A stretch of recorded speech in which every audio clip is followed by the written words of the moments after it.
Welcome back to another Tera Plays Tera video. In today's video, I want to go over the patch notes for the update of Tera Menma's 1.5. Now, the first thing I want to go over is that the patch notes will be linked in the description of this video, and the devs actually wrote a really awesome opening to this patch notes that I will highly suggest go read it, but it mostly comes down to that the devs explaining that within this year they want to create a new gear set along with a whole new, set and roster of dungeons. They're gonna clean up some stuff, additional gameplay, loops, and just a bunch of amazing stuff the devs have planned. So the next thing I want to go over is dungeon changes. So Skycrover Endeavor Hard. There has been an improvement on the visual indicator of Dracon's Claw and the bomb mechanic. For the training ground Claw Rider, you can now enter this as a full group or a party. For all dungeons below level 65, as soon as you enter the dungeon, the cooldown will now start, so you can re-enter possibly when you're done. Next, let's go over some class changes. There's two small changes, one for Ninja. It addresses the bug with Fire Avalanche, sometimes having the 180-second cooldown, and Slayers, the aggro generation from Unsheath has been removed. Alright, now let's get into the really fun and amazing stuff. The brand new boss companions have been added with this patch. Yes, the stuff that Menma was teasing in his live stream, the stream I reacted to, all the patch 1.4 before, they have finally released boss companions. So, the way you get your boss companions is by killing any boss in the game, and it will drop a pet box. This box will go for the entire party, everyone will get one, and it will have a rare chance of obtaining the pet. The hard version of the dungeon will drop boxes more consistently. It will have the box more often than the normal mode. Companions will drop as a standard power companion, but if you want to use a companion appearance change voucher, you can reskin an existing amplification pet if you choose to. Boss partners can only be attained with the highest level of gifted skills. Now, these drop rates might change, none of this is finalized. They may additionally add a pity system later on, and also there's a large chance that leaderboards and rankings will rework and offer skins and boss pets as a whole.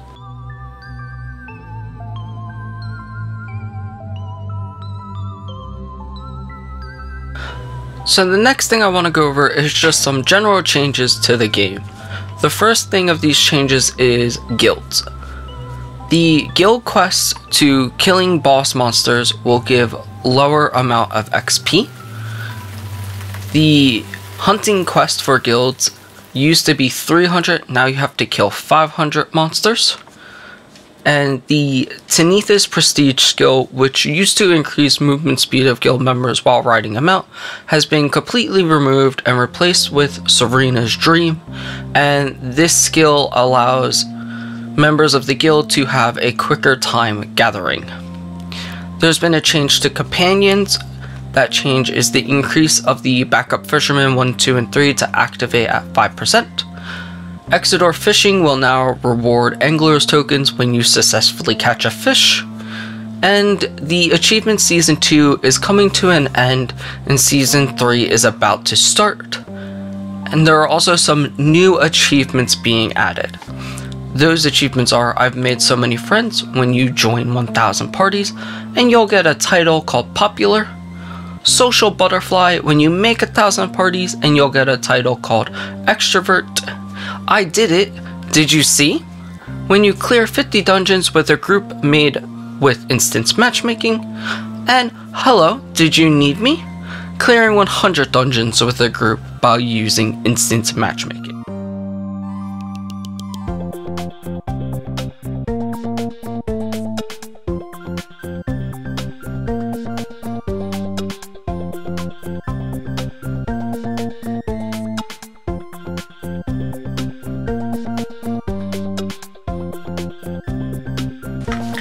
The next thing I want to talk about is the changes to Island of Dawn. The first major change is that the BAMs on Island of Dawn have their level increased to level 70 and 74. The stats of these BAMs have also been increased, and there is a brand new BAM called Devoted Karasha that will start appearing in Tainted Gorge. There is a brand new reputation you can get called Dawn Research and Island of Dawn Initiative. There are also new Dawn token merchants that will now appear on the Island of Dawn docks, and you can obtain a brand new mount from them called Dawn Lupus Noctus and Dawn Marie. The Island of Dawn BAM Vanguard mission has also been changed. It will now be not repeatable, and you can only complete it once per day. The item level and level required to do this Vanguard has been adjusted, and the kill count for completing the Vanguard has been increased from 10 up to 20. There is a brand new NPC added to the Island of Dawn, offering a repeatable questline to kill the Devoted Karasha in Tainted Gorge. To accept this questline, you will have to first complete the quest Making Friends or Enemies, which can be attained from the drill instructor in Island of Dawn. This questline is a party recommended quest. Dawn tokens can be exchanged at the NPC tabby for rewards. There are also some new achievements that have been added with all these changes on the Island of Dawn for the exact encounters and explorations. If you want to know more about those to exact detail, go ahead and read the patch notes.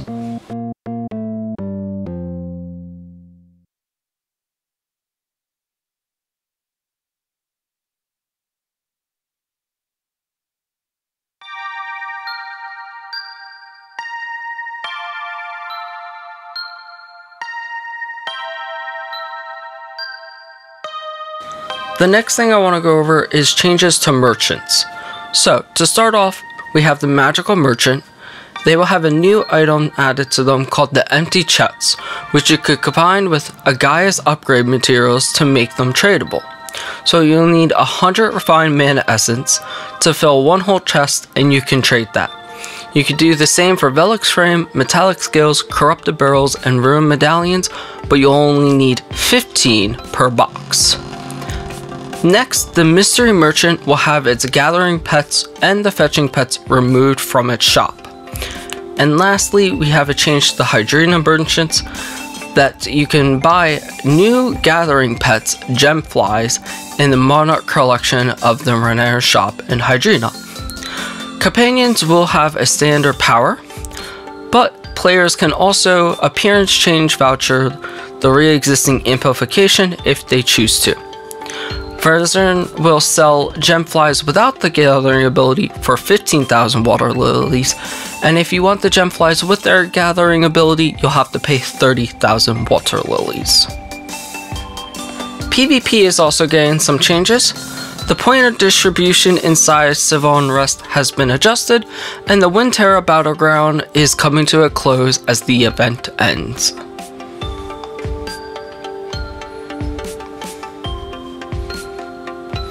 There are also some quality of life and just extra changes in general. The first thing is that Eleanor's Marks of Valor and Water Lilies, you used to be able to hold a stack of 10,000, that has been increased to 99,999. The small and tall body 1 hour from the Specialty Merchant will no longer disappear when entering combat, and you can now whisper to your friends by clicking on a player. Some new eyes have been added for Ellen's, Purpore's, High Elf Male, Amon, Castonic Female, and Human Female.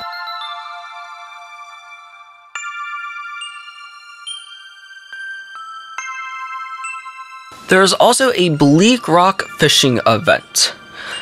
Now, for this event, if you want to know more, I'll be covering all the information I can about this event over on the Crack Gaming YouTube and website, and I'll post the article in the Discord as soon as it's finished and done.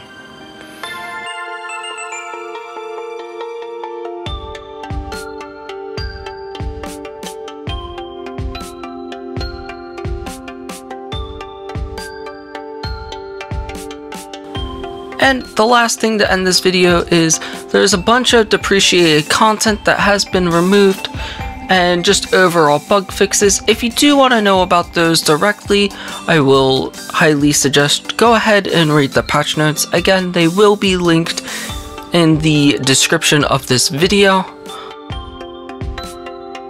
The last thing is I will be streaming Tera Menma's officially on Monday around 4 p.m. Eastern time. I plan to stream every week.